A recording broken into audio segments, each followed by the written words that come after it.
पूनम जी, मौलिक शक्ति न्यूज़ में आपका स्वागत है। बहुत बहुत धन्यवाद मुशाहिद भाई, कैसे हैं आप? बस बढ़िया, ठीक। पूनम जी, बीते 10 महीने पहले एक किशोरी नाबालिग लड़की का अपहरण कर लिया गया था, जिसमें एक भाजपा नेता का नाम आया था।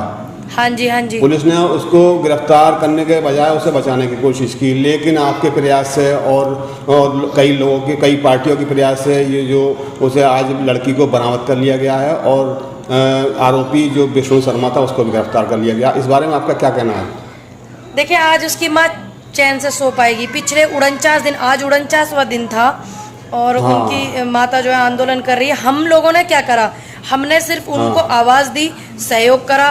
फिर मीडिया, ये वो, पुलिस पे दबाव, आप कुछ भी समझ सकते हैं, ठीक है। सिर्फ हमने सहयोग करा। असली मेहनत जो है उसकी मम्मी की है और फिर जो हरकिशोर जी एडवोकेट है उनकी और उनकी वाइफ की, उनकी समस्त टीम की है, सभी वकीलों की। क्योंकि आंदोलन खाली करवाने के लिए बहुत उन पे दबाव डाला गया और वकीलों ने अपनी जगह दी उस कचहरी में। अब वकीलों ने उनको धरने के लिए जगह दी गई, नहीं तो उन्हें कब का उठा देते। और सबसे बड़ी बात है कि उसकी माँ का बहुत संघर्ष रहा, कुमकुम जी का, तो उनके संघर्ष के साथ में ही हम लोग जुड़े थे। अगर वो संघर्ष नहीं करती तो कौन जान पाता कि हम मुरादाबाद में किसी को सहयोग करने के लिए आए। और आगे आगे भी ऐसा सहयोग जारी रहेगा। और एक खबर पूरी होती नहीं, एक को इंसाफ मिलता नहीं, दूसरा तैयार रहता। ठाकुर द्वारे में एक लड़की 21 साल की थी जो यहाँ डिफेंस में जॉब करती थी, उनके साथ भी ऐसा हो गया और उनकी मृत्यु भी हो गई है। उनको चाकुओं से गोद दिया गया। अब उनके इंसाफ की बारी है। बहुत जल्दी हम उनके यहाँ आने की तैयारी कर रहे हैं ताकि उनकी आवाज़ उठ सके। बाकी देखते हैं 1-2 दिन अगर पुलिस पूरा सहयोग करती है ठाकुर द्वारे की, नहीं करती है मुरादाबाद की। वैसे करेगी, हमें बबलू जी पे पूरा विश्वास है, करेगी, क्योंकि उन्होंने 15 दिन का टाइम लिया था। 14 दिन के अंदर उन्होंने ये केस खोल दिया। तो हम ऐसे एसएसपी को बार बार धन्यवाद करते हैं, बार बार सैल्यूट करते हैं। देखिए, पुरानी पुलिस ने 8-9 महीने से भी ज़्यादा हो गए, वो ढूंढ नहीं पाई, लेकिन बबलू जी ने 15 दिन का टाइम दिया, उन्होंने 14 दिन में अपना वादा पूरा करा। तो हमें ऐसा पुलिस डिपार्टमेंट चाहिए। बाकी हम देखते हैं अभी 2-3 दिन, लेकिन हम उनकी मेहनत से कोई ऐसा नहीं है कि इत्तेफाक नहीं रखते, बिल्कुल इत्तेफाक रखते हैं उनकी मेहनत से बबलू जी के, ताकि एक बेटी को इंसाफ मिला, दूसरी को भी मिले। क्योंकि वो तो है ही नहीं अब दुनिया में। मैं देख रही हूँ फोटो बार बार वायरल हो रहा है, उस बहन का, मेरी 21 वर्ष की है और कुछ ऐसा है। हालांकि नाम मुझे नहीं लेना चाहिए, माफ़ करना। आप इस नाम पे बीप लगा दीजिएगा, क्योंकि जब कोई पीड़ित होता है तो उसके नाम भी नहीं लिया जाता। और इसमें क्या है, उसमें मैंने बहुत सारे पेजों पे देखा, उनका जो है बहुत ही ज़्यादा दर्दनाक मामला है। तो हमें उस बेटी को भी सहयोग करना, क्योंकि वो बेटी भी हमारे देश की बेटी है। फ़र्क ये नहीं पड़ता कि वो बेटी हिंदू की है या मुस्लिम की है, सिख की है, ईसाई की है, वो भी बेटी हमारे देश की है। बहुत जल्दी हम उनको भी सहयोग करने वाले हैं। पहले देख लेते हैं 2-3 दिन कि उनकी अच्छे से वो हो रहा है सिस्टम, और अच्छे से हो रहा है ठाकुर द्वारा की पुलिस करती है नहीं करती है क्या है, तो उसको देख लेते हैं। फिर हम भी उनको भी सहयोग करने के लिए आएंगे, क्योंकि एक मामला पूरा होता नहीं, एक तैयार है, सरकार है, पुलिस किसकी है सभी को पता है, ठीक, सब कुछ ठीक से चल रहा था। 4 महीने भी नौकरी को लगे नहीं हुए, तो हम इनकी भी मदद करने के लिए आवेंगे। कोई बात नहीं, हमने इस माँ को मदद किया, कुमकुम जी को मदद किया।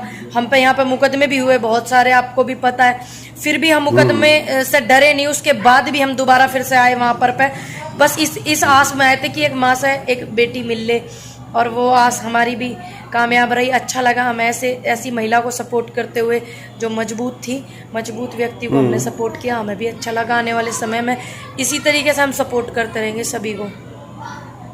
अच्छा, जो पीड़िता महिला थी उसके पति का कहना है कि सभी पार्टियों के लोग लगभग आए उसका साथ देने के, लेकिन बीजेपी का कोई भी नेता या कोई भी कार्यकर्ता उनके साथ नहीं आया, बल्कि उसके आरोपी को बचाने में लगे। हाँ जी, देखो, उन्होंने तो साफ क्लियर बोला। और भी हम लोग जैसे गए तो मुझे पता, वहीं पे जाने के बाद मुझे पता लगा था कि वो बीजेपी कार्यकर्ता है। मुझे पहले पता नहीं था कि संजय जी बीजेपी कार्यकर्ता है या उनकी वाइफ, क्योंकि मैं तो एक माँ को सपोर्ट करने गई थी, एक बाप को सपोर्ट करने के लिए गई थी। मेरे पर कोई फर्क नहीं पड़ता। आने वाले समय में बीजेपी कार्यकर्ताओं के बच्चों के साथ अगर ऐसा होता है, उनकी बेटी के साथ, हालांकि भगवान करे ना हो, अगर ऐसा होगा तो मैं आगे भी खड़ी रहूंगी। बहुत से लोगों ने मुझसे बहुत सवाल किए कि आपने बीजेपी कार्यकर्ता की बेटी को सपोर्ट क्यों किया। मैंने कहा मैंने एक माँ को सपोर्ट किया है, बस मैं इतना जानती हूँ, मैंने एक माँ को सपोर्ट किया है। फिर भी उन्होंने उस टाइम पे मुझे बताया कि हम बीजेपी परिवार से हैं और हमारा कोई सपोर्ट करने के लिए नहीं आया। एमपी एमएलए भी नहीं आए, उनके एक कैंडिडेट तक नहीं आया, उनका कोई एक छोटा कार्यकर्ता भी नहीं आया बीजेपी का सपोर्ट करने के लिए। दुर्लालत है अपने परिवार के लोगों का ही सपोर्ट नहीं करेंगे तो क्या करेंगे। वो लोग उस परिवार का सपोर्ट कर रहे थे, जो लड़का है विष्णु शर्मा जो है उनका वो सपोर्ट कर रहे थे विष्णु शर्मा का, और उस सपोर्ट में पुलिस काफ़ी हद तक कामयाब रही, इसीलिए इतना समय हो गया था। जैसे ही वहाँ के एसएसपी साहब बदले गए, नए एसएसपी ने अपना ईमानदारी से काम किया और वो सफल रहा। पीड़िता के पति का ये भी कहना है कि आगामी विधानसभा के चुनाव आ रहे हैं, बीजेपी के मतलब खिलाफ वोटिंग करें, मतलब देशवासियों से उन्होंने अपील की है, तो ये इस बारे में आप क्या कहना चाहेंगे? वो तो यही बोलूंगी मैं, सही बोला उन्होंने, बिल्कुल बीजेपी को वोट ना दे। वो अपने परिवार के बच्चों को ही नहीं बचा पा रही, बेटी को नहीं बचा पा रही, तो वो हमें क्या बचावेगी, आप मेरे से ज्यादा बेहतर जानते हो। सही बोला इन्होंने बिल्कुल। ठीक है, धन्यवाद आपका। जी धन्यवाद जी, बहुत बहुत।